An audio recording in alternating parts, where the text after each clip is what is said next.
Hendrik dari Bali. Saya akan menyampaikan renungan singkat dengan judul Injil adalah kabar baik. Tentunya Injil adalah kabar baik, bukan kabar buruk. Injil adalah kabar baik tentang Yesus Kristus. Percayalah kepada Yesus dan terimalah apa yang telah Yesus selesaikan bagi kita, maka kita akan diselamatkan dan memperoleh kehidupan yang kekal. Sebenarnya berita kasih karunia itu sangat sederhana untuk diterima. Berita kasih karunia begitu sederhana untuk ditangkap, makanya Zakheus, perempuan berdosa, orang-orang berdosa, orang kusta yang najis, dan orang-orang yang tidak berdaya, orang-orang yang adalah akar rumput, mereka dapat cepat menangkap berita tersebut dan mereka bertobat, dipulihkan, dan mengalami perubahan yang luar biasa. Akan tetapi orang-orang agamawi yang merasa dirinya hebat, yang meragukan keselamatan dalam Yesus, membuat Injil menjadi ribet, sehingga membuat para pendengarnya ketakutan, tertuntut harus membayarnya kembali dan bahkan meragukan keselamatan mereka. Orang-orang agamawi ini yang saya maksudkan adalah orang-orang pada zaman itu adalah orang-orang Farisi, orang-orang ahli Taurat, dan orang-orang Saduki. Dan di zaman masa Perjanjian Baru ini juga banyak sekali orang-orang yang ada di dalam gereja adalah orang-orang Farisi dan orang-orang agamawi.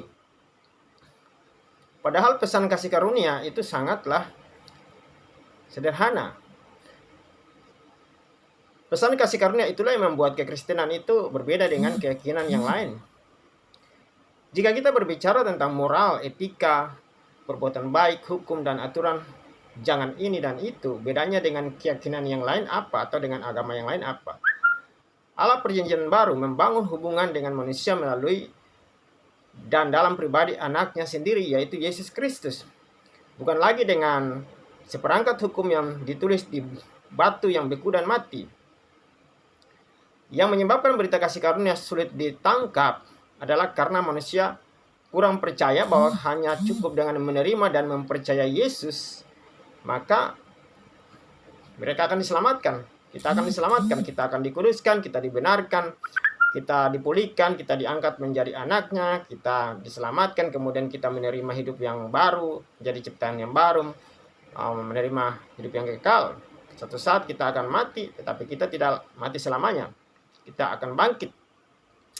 Oleh karena itu manusia mencoba untuk meyakinkan diri, membenarkan diri, bahkan mencoba untuk membayarnya melalui ketaatan, perbuatan, usaha, dan kesucian hidupnya supaya benar-benar merasa yakin dirinya layak diselamatkan dan dikuduskan, dibenarkan dan dipulihkan. Ya, banyak pendeta lagi mengajarkan bahwa orang Kristen harus bayar harga. Ya, saya nggak setuju dengan paham tersebut karena Yesus sudah bayar semua di atas kayu salib untuk kita. Lalu kenapa kita harus bayar harga lagi? Bayar harga dengan cara apa? Dengan ketaatan kita, dengan pelayanan kita, dengan perpuluhan kita, dengan apa? Kita nggak perlu bayar harga, Yesus sudah bayar semuanya, itu sudah zero sebenarnya semua. Di atas kayu salib dengan darah yang mahal. Kasih karunia tidak dapat disebut kasih karunia jika manusia berusaha melayakan diri atau membayarnya. Kasih karunia hanya untuk orang-orang yang merasa dirinya tidak layak dan membutuhkan juru selamat sepenuhnya untuk seluruh aspek kehidupan mereka. Berita kasih karunia adalah kabar baik tentang betapa Yesus telah melakukan segala sesuatunya untuk kita, untuk menunjukkan betapa Tuhan sangat mengasihi kita apa adanya. Injil kasih karunia sangat sederhana untuk ditangkap, diterima, dan kita bisa dipulihkan, kita bisa diselamatkan, kita bisa memperoleh hidup yang baik, bahkan di bumi ini maupun di surga. Kuncinya hanya melalui percaya kepada Yesus, cukup percaya loh. Itu sudah dikatakan di kitab Roma, kitab Efesus, dan banyak lagi. Kuncinya hanya melalui percaya kepada Yesus dan apa yang telah Dia selesaikan untuk kita, maka kita akan memperoleh hidup yang kekal.